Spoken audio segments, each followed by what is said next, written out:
Ngayon, kwentuhan baliw muna tayo mga bossing. Ano ba yung sinasabi mong kwentuhan baliw, Mark? Dito muna tayo.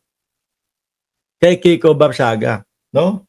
Siguro sa buwisit ni Jay Tariela dito kay Kiko Barsaga, gusto nang sabihin, ipasok na kaya natin sa mental ang pusang ito. Mahilig sa pusa eh. Mahilig sa pusa. Naku po. Ang hirap no kapag kayong Marikenyo ka, isinilang ka sa Tondo, tapos lumaki ka sa Marikina. Ang hirap po kasi ang mga Marikenyo ho, palamura ho eh, mga kababayan. Tapos sa Tondo, medyo ano kami doon, kumbaga batang kalye kami. 'Di ba? Reality MST. Ang hirap pigilan ng mga pagmumura. No? Ayan. Sabi dito kasi ni Kiko Barsaga, mga bossing, I move to call for the abolition of the PCG as they are waste of our government funds. Ayip. Alam mo, Kiko, sweldo mo. Yun ang tingin ko na nasasayang ang pera ng bayan. Sweldo ng mga politiko na nagnanakaw sa bayan, yun ang nasasayang. 'Di ba? Ang pera ng bayan. Pero ito pong mga PCG ho, mga bossing, yan po ang frontliner natin eh. Yan po ang mga matatapang at magigiting nating mga kasundaluhan ho, mga kababayan, na dumidepensa na wag tayong makuhanan ng nikatiting na teritoryo ng China.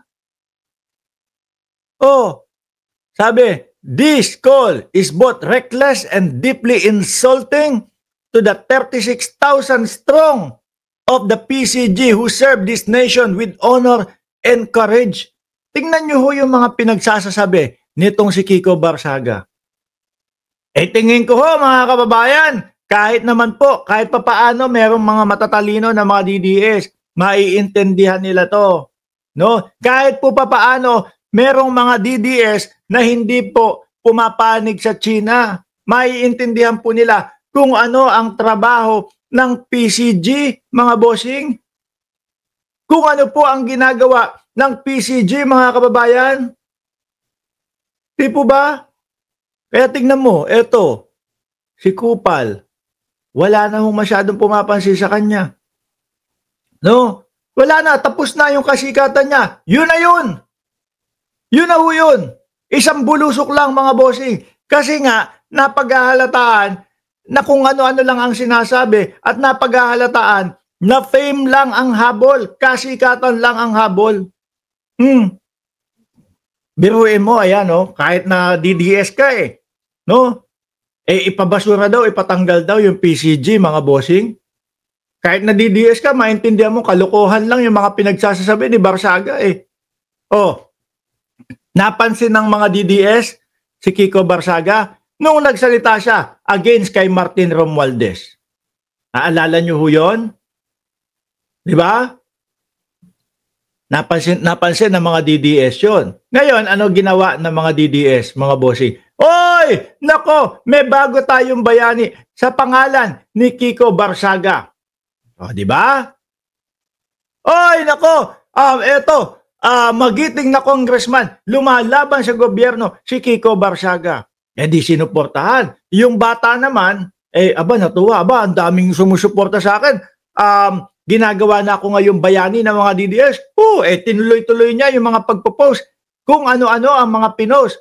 Sabi ni Ikaw Pipa, tara na sa EDSA, Sir Mark, itaguyod ang hustisya ng bansa. Sige, mauna ka na. Susunod kami. No? Mga 5 minutes, nandyan na din kami. Napansin ng mga DDS. Ngayon, nung tawag doon, Forbes Park ho, mga kababayan, narally daw. May mga pumunta kahit papaano, kahit 100. 'Di ba? May mga pumunta kahit 100 ho, mga bossing. Kaso ang ginawa nito, wala naman daw. Natakot daw. Kaya halos 30 minuto lang daw ho ang itinagal tapos umuwi na. kinakabahan din kasi baka iniisip nito, umalis na si John Vic Remulla, no? Kaya siya pumunta, dumiretso na doon sa Forbes Park. Ngayon, pagkaalis, mabalitaan na pumunta na si Kiko Barsaga. Kung matatandaan nyo, di ba yung pagpunta niya sa Forbes Park, ano na lang, alas 9 na lang, alas 10 na lang, alas 11 na lang. Paudlot-udlot. Kasi hinihintay niyang umalis si John Vic Remulla doon. No?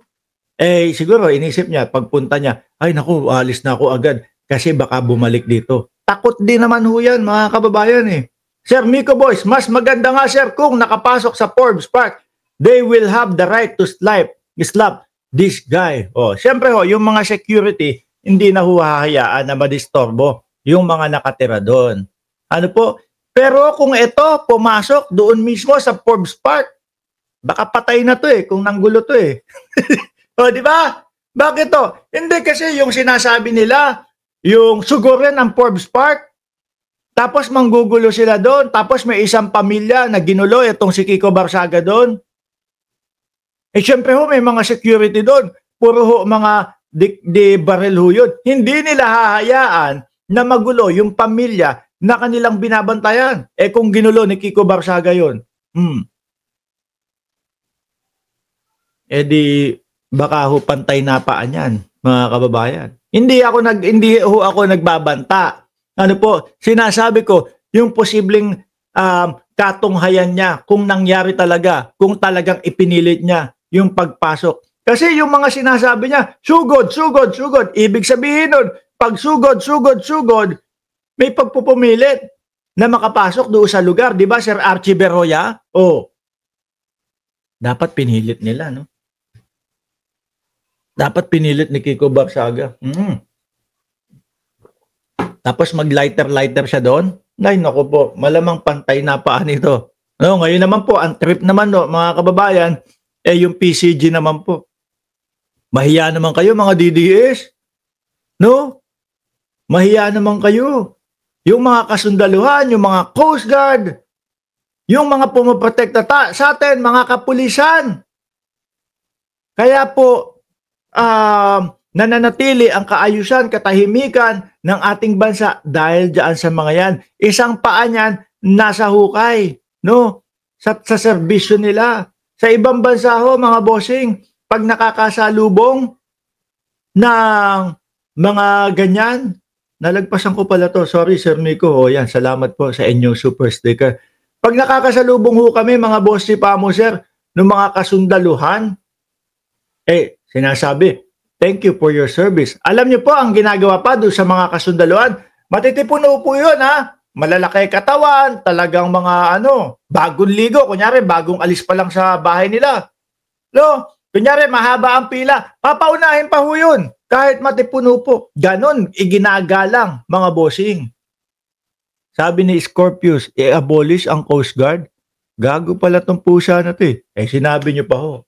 Kagatin mo nga, Scorpio, yan pusa na yan. Para 8 na lang ang buhay. I hope he gets thrown out of the Congress. Halata na ang saltik. Tsaka ho yung mga ganyan niya, mga bossing. Hindi ho karapat-dapat yan.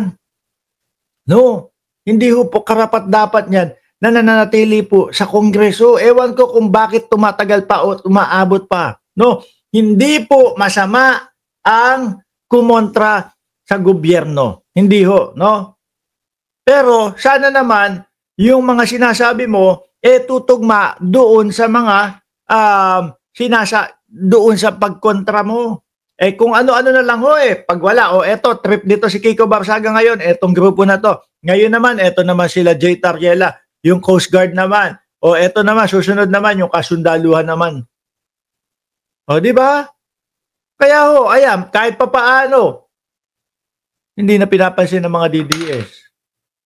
Wala na. Kaya po yan ay patuloy na palala ng palala yung kanyang mga pinopost. Kasi nga po wala nang pumapansin No? Tayo na lang.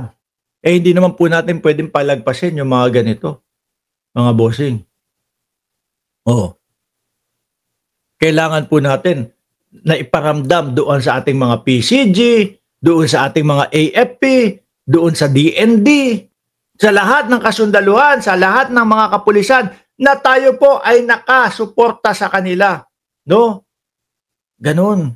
Pag pinalagpas natin yan, kawawa naman sila.